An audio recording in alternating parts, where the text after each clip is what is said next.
some point. This is my dog Perky, and this is Sydney Ambrosio. She's my office manager slash social media marketing guru, because I don't know how to do that stuff. So, I was invited to address you guys over your lunch break, and I kind of wondered, like, well, what should we talk about? So I posed that question, and I was given free rein to talk about really anything for about 20 minutes. And then I gotta go. You guys are kicking me out. But I thought that one of the things that maybe you might benefit the most by is some of the knowledge that I have about how dogs communicate with other dogs. And the reason why I'm thinking that is because a big part of my training, for me, when somebody hires me to train them, I am not so much focused on teaching the dog the obedience tricks. I'm a lot more focused on being able to communicate effectively with the dog in a way that's meaningful to the dog and in a way that the dog can understand. So that's the first thing. And then the other thing that I'm really focused on is teaching the humans how to behave in such a way as it approximates what canine leadership looks like from another dog. And I've spent the last 4 or 5 years intensively studying aspects of canine neuroscience, psychology, and behavior. And I've learned from the world's foremost leading authorities on that subject, not the trainers of the day and stuff like that. I go to the source with people who have a lot of letters behind their name and who are worldwide recognized leaders and experts in that particular field. And so I've really developed a very strong focus on being able to communicate effectively with your dog and being able to show them behavior that matches what they already know of canine leadership behavior. Because dogs are social animals and they band together in groups because it increases their chances of survival. That's all good. We all know that. But when they come together, then there must be rules in place to maintain order and prevent chaos. Because even though they come together in groups, every dog has the same primary directive. Cats do, and every other animal you see for that matter. And that directive is to survive. And that's to survive today until the next, and that's to survive this instant until the next. And you guys have a really good focus here on having that fear-free certification and engaging in things, protocols that you guys have in place to relieve the anxiety of animals when they come in. For most animals, coming to the vet is a very scary process. It's full of fear, and I love the fact that you have these protocols in place so that you can relieve some of that anxiety, right? And that really ties into my perspective on how humans and canines should interact to get the best practices out of the dogs, because my whole focus is ultimately geared toward relieving anxieties and fears of dogs. One of the ways that we do that is, when dogs view our leadership as any human, I was going to say as their owners or their leaders or guardians or whatever, but the great thing about canine behavior is that it is regular and it is predictable, and canine behavior follows rules. So, Perky behaves. Every dog is unique, of course. They all have different temperaments and personalities, but the way that they respond to stimuli in the environment is really very similar. So, when any human in their environment displays these behaviors that the dogs recognize as canine leadership behavior, and what I mean by that is every dog's brain is hardwired to know from birth what a canine leader looks like, right? Normally that's in the form of a dog, but since we bring dogs into our house, we're expected to be the leaders. And so every dog knows when they recognize canine leadership behavior. And the great thing is that we humans can behave in such a way as to allow the dog to recognize our behavior as canine leadership behavior. And when we do that, especially in a situation like this, when we do that, then we can really help alleviate a lot of these dogs' fears and anxieties, because they look at us and they're examining our body language, and when our behavior matches what they know of canine leadership behavior, then they can stand down, because they know somebody's in charge of the situation, right? And when your behavior matches that, they know that you're in control of yourself. And that's what allows most dogs to be able to relax and de-escalate. So,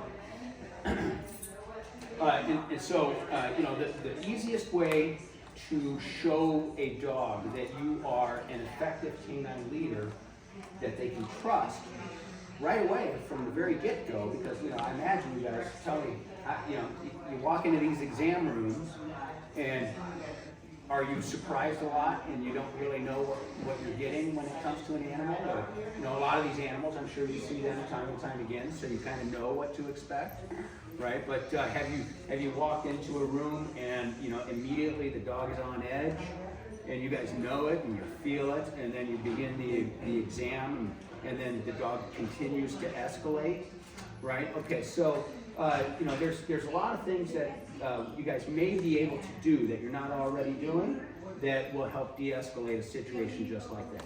And so first and foremost is the use of eye contact.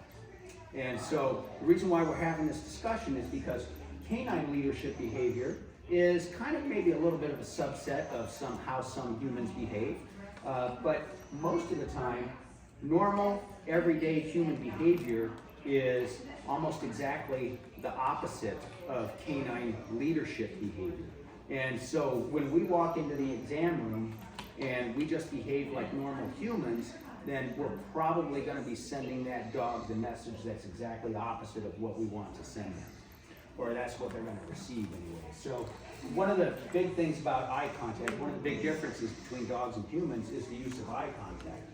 And so for humans, if we make eye contact with each other, that means I value you and I'm interested in what you have to say, right? And you have value to me. And so I'll look at you for prolonged periods of time in the eyes, and then that, how I feel about you. It gives you like a warm fuzzy, right? And so, but by the same time, if I walk into a room and I'm interacting with other humans and I don't look at anybody, then people think that that's weird, right? And so then they'll notice that, hey, did you notice he didn't look at anybody? But at any rate, dogs use eye contact in a very, very different way. They use it as a solid method of communication. But for dogs, the leader or the highest status dog will use eye contact to reinforce the lower status dog's good decisions. He'll use the lack of eye contact to alleviate arousal or anxiety, or he'll also use the lack of eye contact to show disapproval and a lack of reinforcement for the mental state or the behavior that any lower status dog is currently engaging in. So normally when dogs make eye contact with each other, it's for one of two reasons.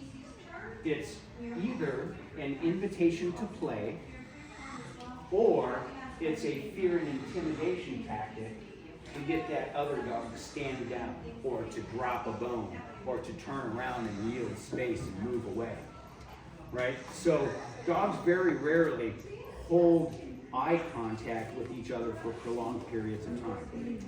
Yes? A question. In cats, when they make eye contact, they say if you do slow blinks, it has like a wish, right? Do dogs have that? Absolutely, yeah. So if you watch dogs interact, when they come to interact with each other, the greeting will normally look something like this. And I'm really glad you brought that up, because what I would suggest to you folks is that, when you enter the room, the way that you approach that dog has a very, very impactful first impression on how that dog sees you. Whether that dog sees you as something pleasant or a threat that he needs to keep his eyes on, right? And so one of the things, if cats do that, dogs certainly do that. So You know, if I'm a dog and I'm approaching Herky and we don't know each other, then the last thing I'm going to do is stare him down and give him direct eye contact and walk straight toward him.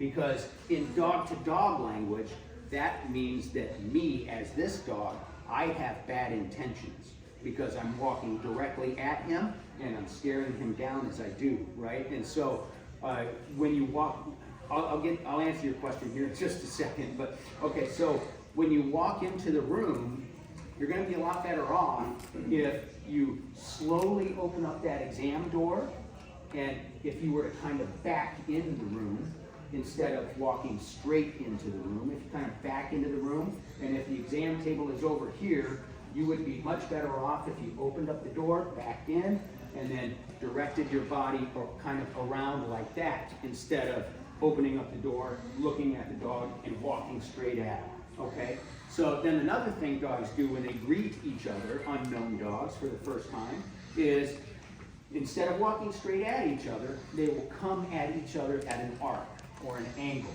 So they'll either come at a semicircle, or if the dogs are both in motion, they'll come at an angle toward each other, not straight on. Straight on indicates bad intentions. And so when they meet, you'll see this a lot. Dogs don't go nose to nose unless they know each other or unless they have bad intentions. And so they will do a lot of mirroring movements where maybe they put their heads to each other's sides like this, right? And then another thing that they do is, so now you gotta look at this through the, kind of through the eyes of a dog here. If a dog doesn't feel comfortable with any given stimulus in the environment, the dog physiologically can't take his eyes off of it, because if he does and blinks for even a millisecond, that thing may kill him, right? You guys know that's not gonna happen, but dogs don't. And so moment to moment to moment, they're constantly evaluating all the stimuli in their environment to see if it represents a threat, right? And so one thing that you can do, and that dogs do with each other to let each other know that they're not a threat, is they kind of put their heads to the side, and they might tilt their head to the side, which for a dog is an information gathering pose. So, but it means that you know, they're evaluating the situation and they haven't fully formed their opinion about it yet, so to speak. But so they'll put their heads to the side and then they will blink rapidly in succession with each other. And the fact that they're doing that tells the other dog, I feel so safe and comfortable with you that I can close my eyes and take my eyes off you, if even for a millisecond. And so that's very effective communication. I do this with unknown dogs all the time because, well, you know, I train dogs, but then I also, part of our business is doing drop-in care when humans travel.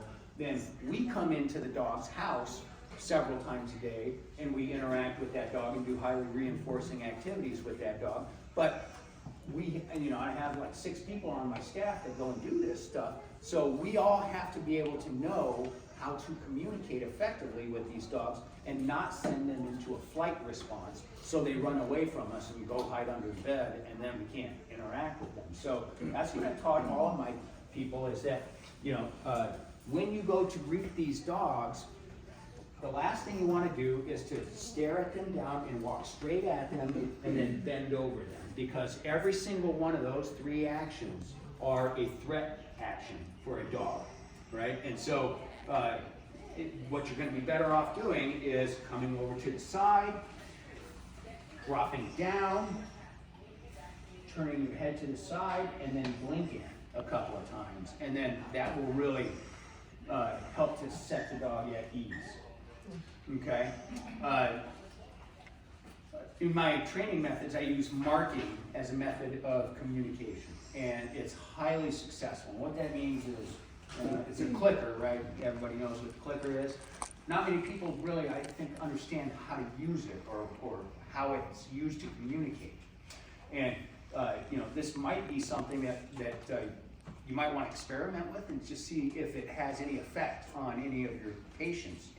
Because when the dogs engage in behaviors that I like, I make a click, and then I issue a food reward. And dogs are very, very smart, and that's effective communication that makes sense to dogs, right? So, and you can start this from especially one of the benefits that you folks have is that the dog doesn't have any preconceived notions. You don't have any history with this dog. So when you walk in fresh, every interaction you do with this dog could be to reinforce the behavior that you like. And dogs are so smart, it only takes about maybe 3 clicks before the dog starts catching on that whenever they do something or just finish doing something and then they hear a click and you guys produce a nice tasty treat like a freeze-dried piece of liver or something like that, that the dog will begin to associate that they just did an action that earned that click, which allows them to earn that reward, and so something like that would be a really positive way for you to, especially when you manipulate, a dog, is when you come up and you guys are doing your exams, then it might be something really easy where you could do something like this, and you just go paw, right? You touch it, and then you give that click with a little reward, and this is ways that you can train dogs for grooming as well. But if you need to look in their ears, hey Bubba, yeah, good boy, ears, right? And then you look in the ear, oh, good boy, there you go, yes, right? And then you need to examine his butt, so here, stand, good boy, there you go, right? Yes, there you go, good boy, that's it, right? And I promise you, how long are your visits normally? About a half an hour or so? By the end of that half hour, then the dog knows that when he hears that click, he just earned access to a nice tasty treat. You guys use the lick mats. That's a very, very smart thing to do. It keeps the dog, it creates that positive association, right? So you can maybe give the dog access to the lick mat after you touch his ears. Yes, good boy. There you go. So it's just as simple as that. But the power of this is just a noise, right? But when you combine that with an immediate food reward, and that all happens within 1 second, then dogs learn that association very, very quickly. So, and then that's another thing too, is that, dogs of course are autonomous individuals, and most of them have a very independent spirit, and so they have a certain space bubble, just like we do.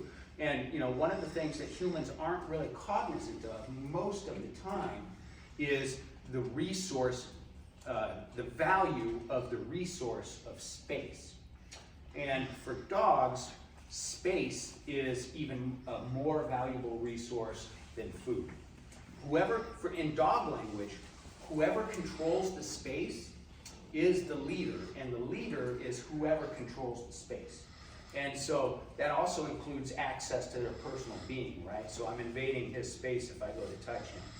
And so, a good thing that you could do is when you are ready to examine that dog, that you don't stare that dog down, okay?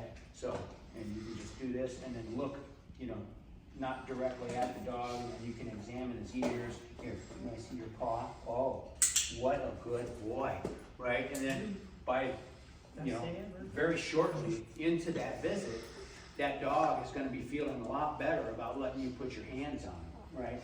But most of that the stage will be set by the way that you enter the room. And so when you enter the room, remember, open up that door. If this is the door and that's the exam table, you'll open up the door and you'll back in so that you're not, when it comes to paying attention to the dog. Now, humans have a hard time understanding this because our brains are hardwired. When we see something we like, we look at it and we hold its gaze. And by doing that, then the message that the other human receives is that they're worthy and they're valuable in our eyes. But dogs do it exactly the opposite, right? And so the human guardians may not quite, they may think it's a little bit weird. But when it comes to this kind of stuff, I'm not concerned about how the human guardians feel. I'm concerned about how the dog feels, because the human's not going to be the one to bite me. The dog is, right? And so, then, if you just walk in and back in and turn away from the dog, and then you go to address the human and you have that conversation about whatever the dog's in there for or anything like that, you know, and then you slowly turn around, and then as you turn around, you might click, and then do that. And then if the dog knows how to do anything, then you can open up that line of communication a lot faster by saying, hey, Herky, do you know how to lay down? Down. Oh, what a good boy. That's a good boy. Ready? High five. Yes. There you go. Good job. So you guys see what I mean? And by doing so, you relieve a lot of that dog's initial anxiety. If you ask them to do something, by the way, that's also the nature of the leader-follower relationship in the canine world. The leader asks, the follower does, and then the follower gets rewarded, right? And so if you guys follow that format with the way that you communicate with the dog and then the way that you interact with the dog, if you ask the dog to do something and the dog does it, then the dog expects to get some kind of reward for that. That's the way they do it with each other in their world. And so just because we're humans doesn't mean that we're left out of that deal. If you expect that dog to see you as somebody that, you know, if I give you a command and I expect you to do it, then that's a leader-follower relationship. But here's the thing with dogs is that, as I started with, dogs band together in these packs, social groups, because it increases their chances of survival, but because every dog's own goal is to survive, there has to be a hierarchy and a status level, including leadership positions, because if there weren't, then it would be chaos and every dog would be out for itself, right? But that's not what happens. You get dogs together in a dog pack that are willing to come together in a dog pack, or wild wolves for that matter, which tend to be more of a family pack than a social pack. But those social groups operate in harmony and cooperation toward a shared common goal. There's no infighting or conflict or anything like that. And the way that they do that is that the leaders of that social group, that dog pack or that wolf pack, those leaders are entrusted with the possession of all of the resources that that pack needs to survive.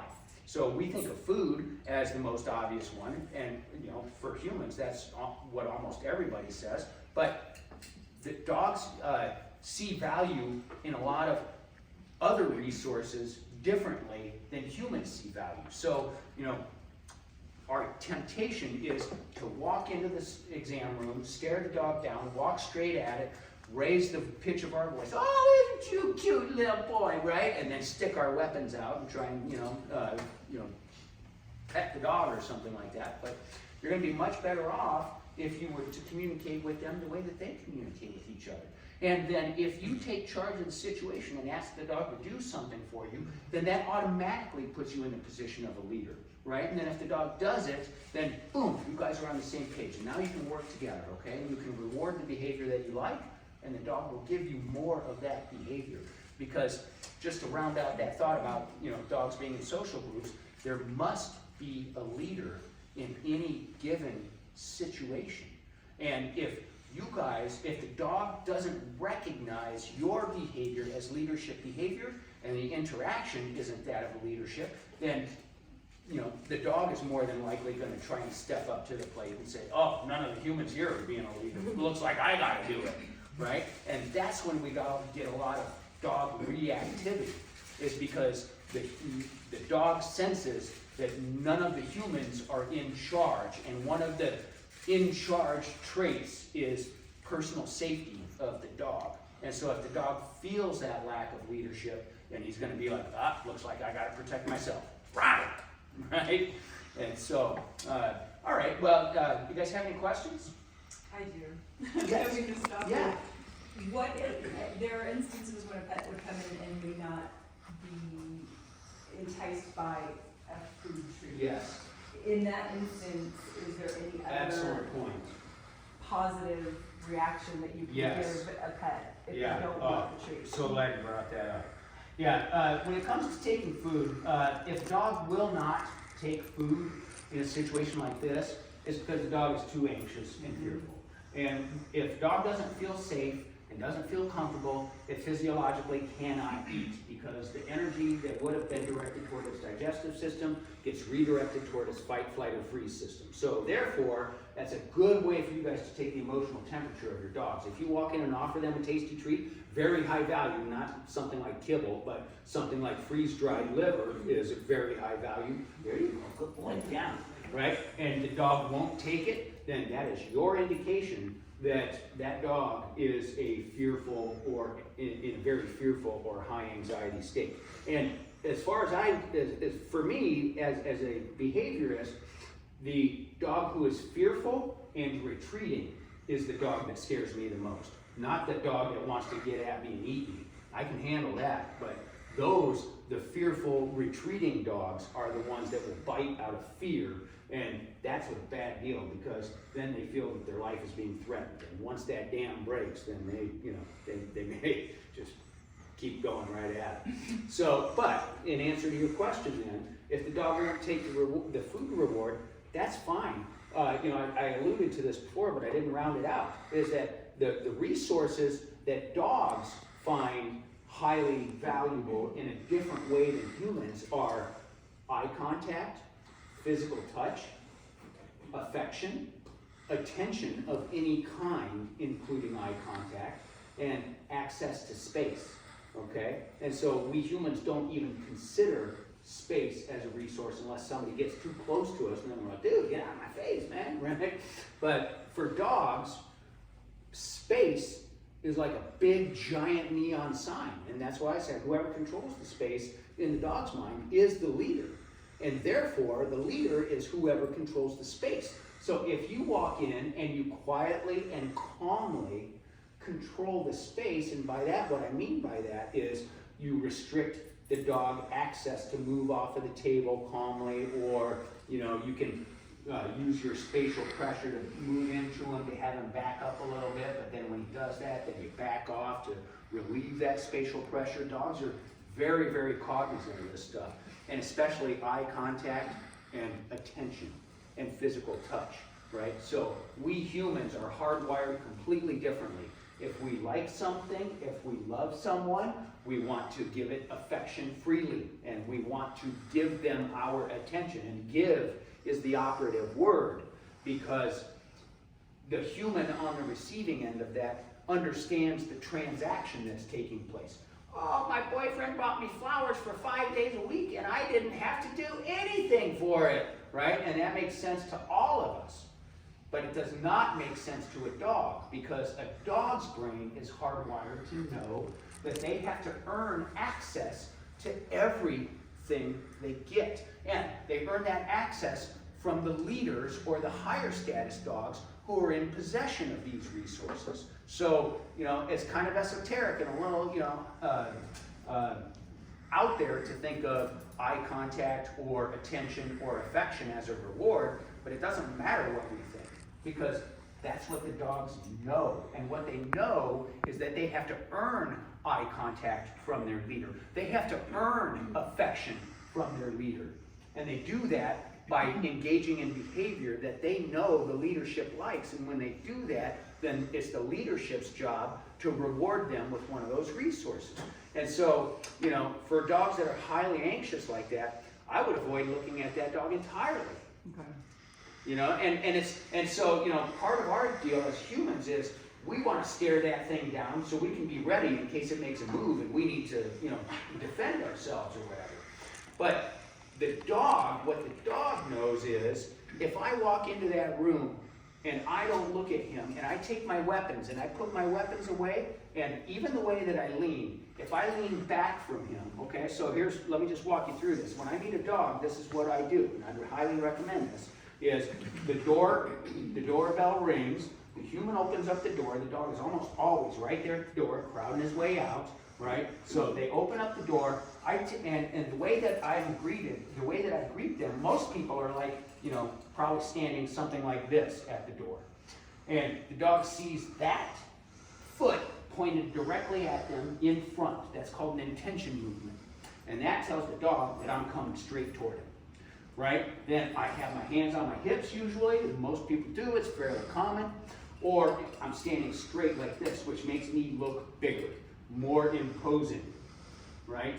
And then I stare at the dog and I walk straight. So what I do, the door opens up, these are my weapons. Dogs know that these are weapons for us.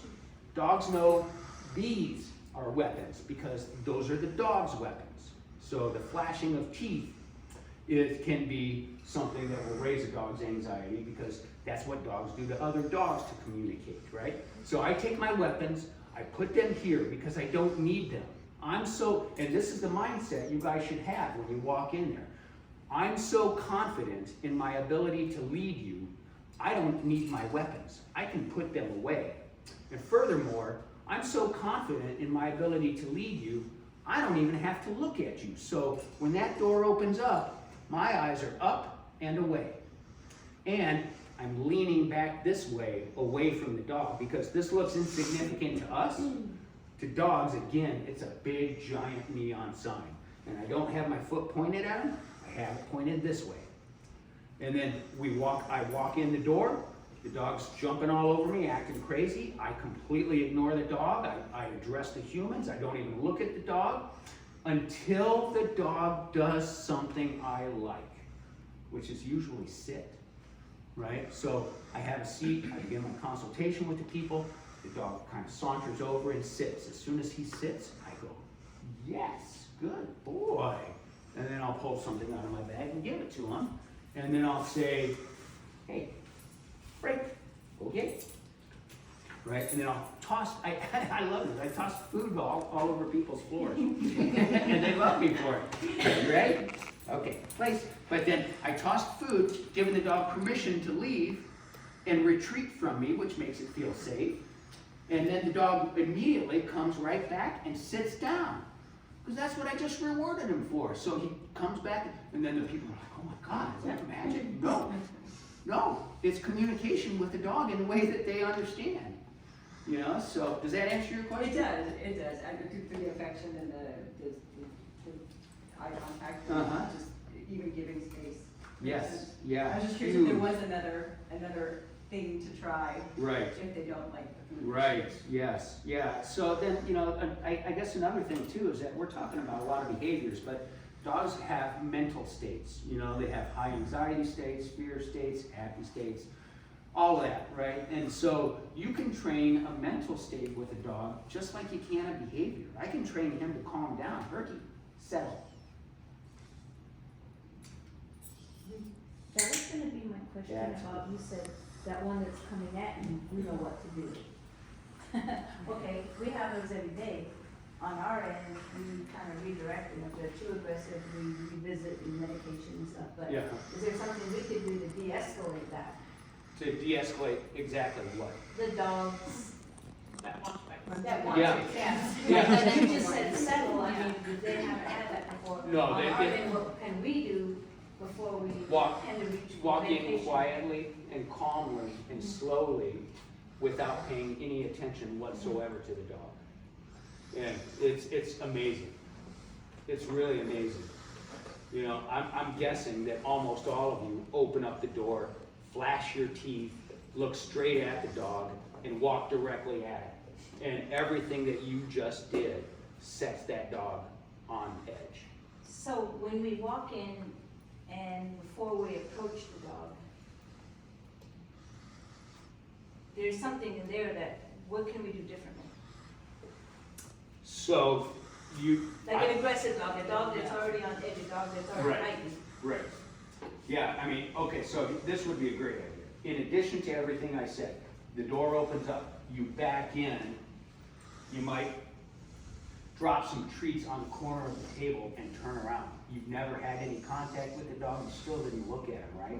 But that creates that sort of positive association, and he reads your body language, and he knows that you don't have nefarious intentions, right? And it's very, very important. You don't think that this is insignificant. It sounds insignificant to us when we discuss it amongst ourselves. It is not insignificant to the dog. So when you walk in with your back toward him, you are communicating very clearly to him. I don't even have to look at you. I'm so much of a leader, I know that I don't even have to look at you, right? And then you take your valuable attention and you direct it at the human.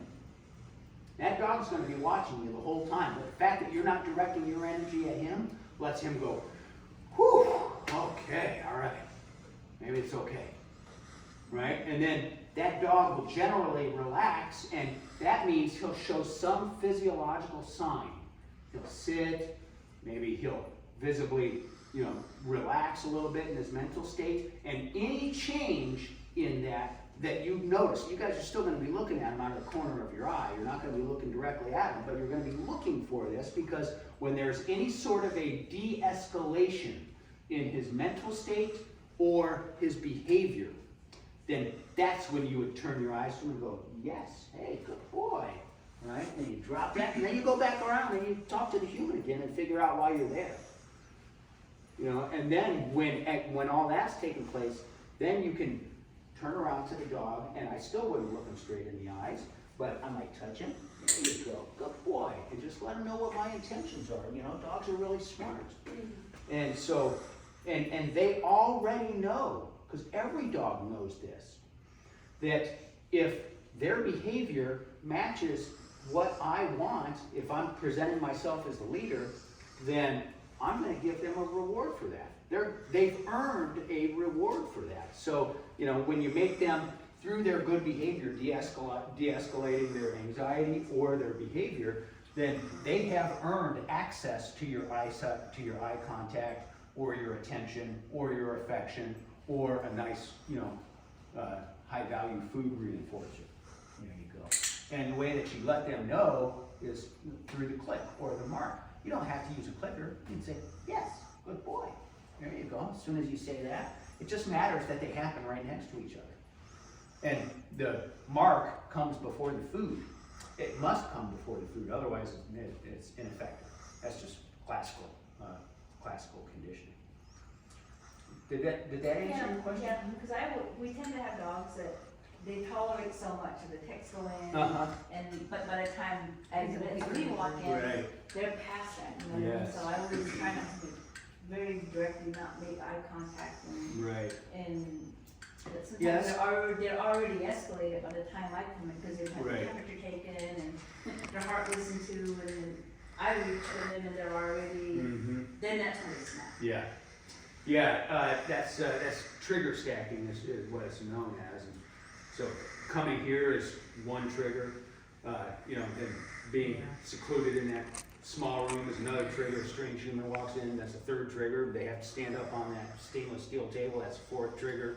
They start getting poked and prodded, that's 5, 6, and 7 triggers. Then by the time you walk in, they're up to 9 triggers, and then you do something, and that's the straw that broke the camel's back, right? So that's where those lick maps are genius, because it helps to alleviate, it helps to relieve some of those triggers. And instead of maybe being at a 9, when you give them access to the lick map, maybe it drops down to a 6 or something like that. And then your behavior when you walk in is straight canine leadership behavior that they recognize, and they go, somebody's in charge. Okay, thank God, right? And then they can relax and stand down a little bit. Anybody else? I would say one thing that I think doesn't help as well is the owners. Yeah. A lot of times they're yanking them on the collar, Oh my God, or they're laughing, they think it's funny, or the dog's trying to hide and they're shoving them, at us, even if we're trying to go slow, they're shoving them in our face, or they're doing absolutely nothing. You have a dog who's visibly becoming more and more aggressive, and they just kind of sit there and let the show play out in front of them. Yes. So I think that's a problem that we have a lot of times, because they're adding to those triggers. That is a huge problem, and there's one reason why I didn't really address that. But I mean, you're 100% right, but we can't control how they behave. So and the fact is, Natalie's 100% right on the money. Most human owners and guardians do everything wrong, because dogs are so sensitive. They can hear your heartbeat. They can feel your blood pressure when it rises. They see your pupils when they dilate. If your eyes go really wide, everything about, oh my gosh, I hope he's okay, right? Then all of a sudden, as soon as you're in that mindset, you emit corresponding pheromones that get immediately shed to the surface of your skin, and your skin is shedding 2 million skin cells per second, and the dogs smell that immediately. And the dogs smell the anxious fear state of any human in that room, and they mirror that energy. Oh, something's not okay here. Something's anxious. what could it be? It must be whatever new is in the environment. Oh, being here and being that human, right? And then they direct their energy at that because they want to be good teammates for their owners.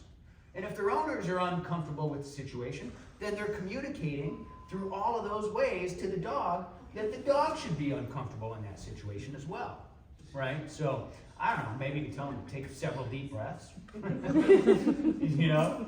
Give them a treat. Oh, that would be a great idea. But that would be a great idea if you walked in and instead of interacting with the dog at all, you took 5 seconds and you had some sort of a fun little jokey thing, like, oh, what a good owner, you burned no lollipop, right? And then that human is immediately like, oh, geez, isn't that cute? Oh, I love it, right? And then their pheromones, but then their pheromones are emitting and shedding to the dog and telling the dog, hey, I feel good, this is happy, you can relax. Wow, I think we just stumbled on something here. Oh, all right. Anybody else have any questions? I'm good on that. I'm serious. Yeah, not really. I like it. Good, all right. Well, listen, you guys, I know you have to get back to work, and I am so appreciative of your time. And yeah, I mean, try some of those things and just see for yourself. See for yourself what happens. I think you'll be pleasantly surprised. Thank you. Yeah. Yeah, you bet. Yeah, thank you for being here today. Absolutely.